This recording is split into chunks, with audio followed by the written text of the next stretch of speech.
ओम नमः शिवाय। बसंत ज्ञान सागर में आप सभी दोस्तों का स्वागत है। तो आइए आज हम सभी सुनते हैं चारों युगों का रहस्य जानकर चौंक। पुराणों के अनुसार सतयुग, त्रेता, द्वापर और कलयुग ये चार युग माने गए हैं।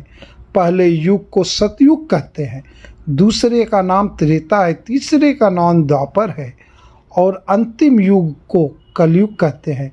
इसी क्रम से इनका आगमन होता है। युग और युग के प्रकार।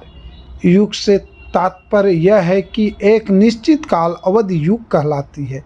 युग चार प्रकार के होते हैं: सतयुग, त्रेता युग, द्वापर युग, कलयुग।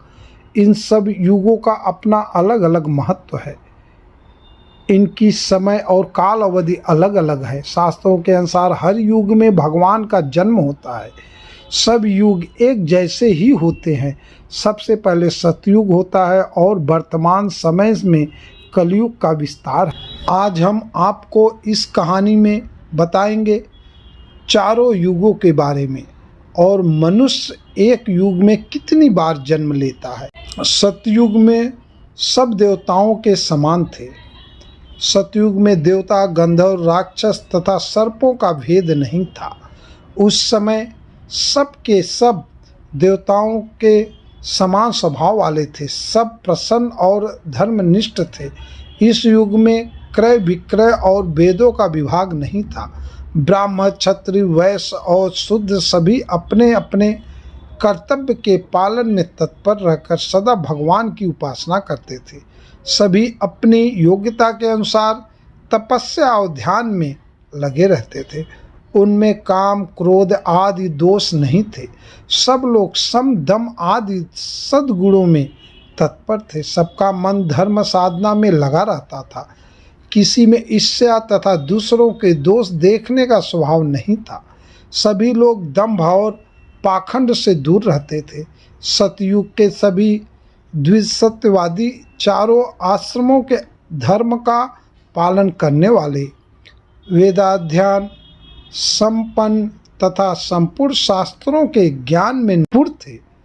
सतयुग में भगवान नारायण का विग्रह अत्यंत निर्मल एवं शुक्ल वर्ण का होता है। त्रेता युग में धर्म एक पाद से हीन हो जाता है। त्रेता युग में यानी सतयुग की अपेक्षा 1/4 कम लोग धर्म का पालन करते हैं। इस युग में भगवान के शरीर का वर्ण लाल हो जाता है। उस समय जनता को कुछ क्लेश भी होने लगता है। त्रेता युग में सभी द्विज क्रिया योग में तत्पर रहते हैं। यज्ञ कर्म में उनकी निष्ठा होती है। वे नियम पूर्वक सत्य बोलते हैं, भगवान का ध्यान करते, दान देते हैं, न्यायुक्त प्रतिग्रह भी स्वीकार करते हैं। द्वापर युग में धर्म के 2 ही पैर रह जाते हैं। इस युग में भगवान विष्णु का वर्ण पीला हो जाता है और वेद के 4 विभाग हो जाते हैं। उस समय कोई कोई असत्य भी बोलने लगते हैं। कुछ लोगों में राग, द्वेष आदि दुर्गुण आ जाते हैं। कुछ लोग स्वर्ग और अपवर्ग के लिए यज्ञ करते हैं।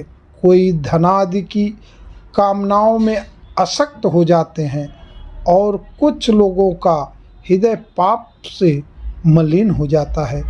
द्वापर में धर्म और अधर्म दोनों की स्थिति समान होती है। अधर्म के प्रभाव से उस समय की प्रजा क्षीण होने लगती है। कितने ही लोग द्वापर आने पर अल्पायु भी हो जाते हैं।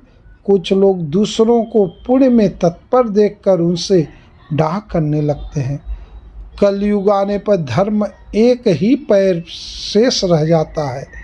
इस तामस युग के आने पर कोई बिरला धर्मात्मा ही यज्ञों का अनुष्ठान करता है और कोई महान पुण्यात्मा ही क्रिया योग में तत्पर रहता है। कलयुग में धर्मपरायण मनुष्य को देखकर सब लोग ईर्ष्या और निंदा करते हैं। कलयुग में व्रत और सदाचार धीरे धीरे नष्ट होने लगते हैं। ज्ञान और यज्ञ आदि की भी यही दशा होती है। उस समय अधर्म का प्रचार होने से जगत में उपद्रव होने लगते हैं।